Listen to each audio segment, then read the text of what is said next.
Welcome back. We are joined now by Dr. Leslie Chun, CEO of Hawaii Pacific Health Medical Group. Thank you so much for joining us, Doctor, to answer more of our COVID-19 questions. We'll get right into it. Hydroxychloroquine, that's an anti-malarial drug, doesn't help with COVID-19 recovery or not. And if patients who are already on that for lupus, are they able to get COVID-19 if they're taking that medication? A good question, Mika. So that's an antimalarial drug that's used across the world, and there's been early studies that say it may be helpful, and at the end of March the FDA approved it to be used, but it's really too early to tell, and it's certainly not a silver bullet, but we'll use it if you come in with COVID-19, and we'll keep studying it to see if it's the right drug. What about leading up, man? Let's say you're not quite sure if you have COVID-19 or not. Maybe you got an itchy throat and getting sick. And we've noticed a lot of reports on sleep and how sleeping can strengthen your immune system. Can taking something like NyQuil to go and get a long night of sleep help prevent it from getting COVID-19? It's a great question. I think being healthy, having a good night's sleep, eating well, exercising as you can, will all help your immune system to help fight the coronavirus.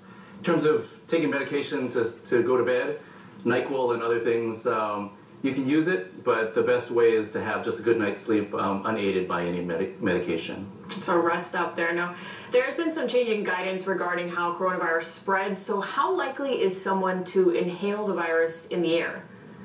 So the guidance right now is that you need to be within 6 feet of someone who's infected for about 10 to 15 minutes to actually have that aerosolization and that spread of the virus. So it does take a decent amount of time to be in contact with someone to be infected. But additionally, it can be on surfaces, and whether it's the buttons on the elevator or the shopping carts, and we do need to be careful of that and make sure we wash our hands frequently and not to touch our mouth, our nose, and our eyes, because certainly the mucous membranes are the way the virus gets into the body. And speaking of that, do you recommend that people wear well, we talked about masks, but do you recommend that people wear gloves if they're going out to grocery shop, have to be pushing the cart? Would that help at all? Gloves aren't necessary so long as you're having good hand hygiene. And in fact, if you're wearing the gloves and you're touching things, if you end up touching your face, it's just like as if it's your own uncovered hands anyways. So the secret behind it is really just having good hand hygiene. To wash frequently and to not touch your mucous membranes.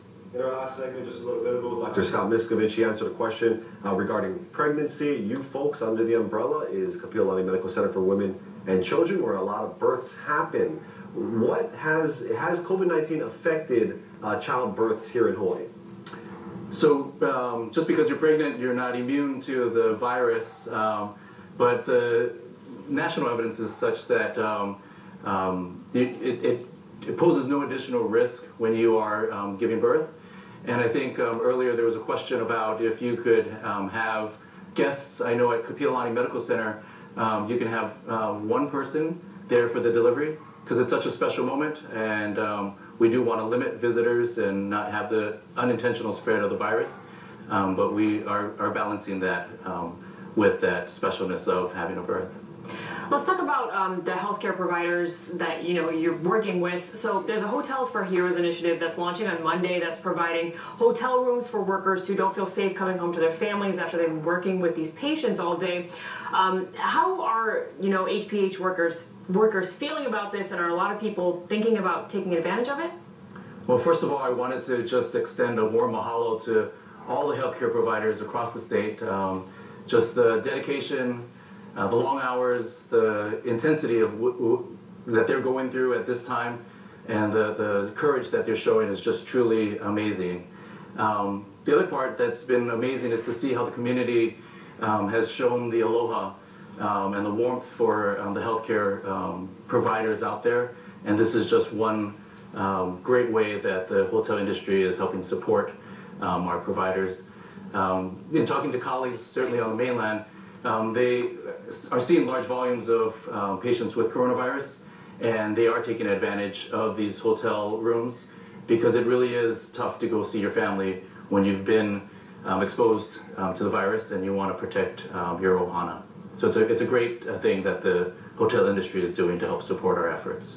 Doctor, I went into Straub the other day, got my cast removed, and the people removing it, they were all ready. They're not in the ICU or anything. They're just over there working on my leg, but they're all ready to go in other departments and step up if needed. Is that happening across all hotels? Are you jumping into practice?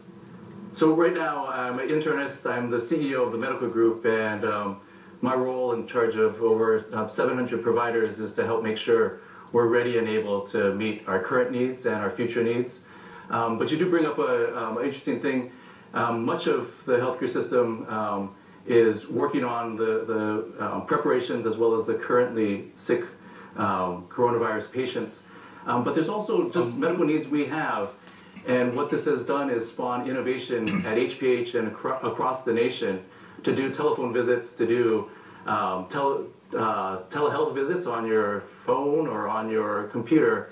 And so HPH and many others are available. Our providers are available to see you for your non-urgent needs, granted through some physical distancing.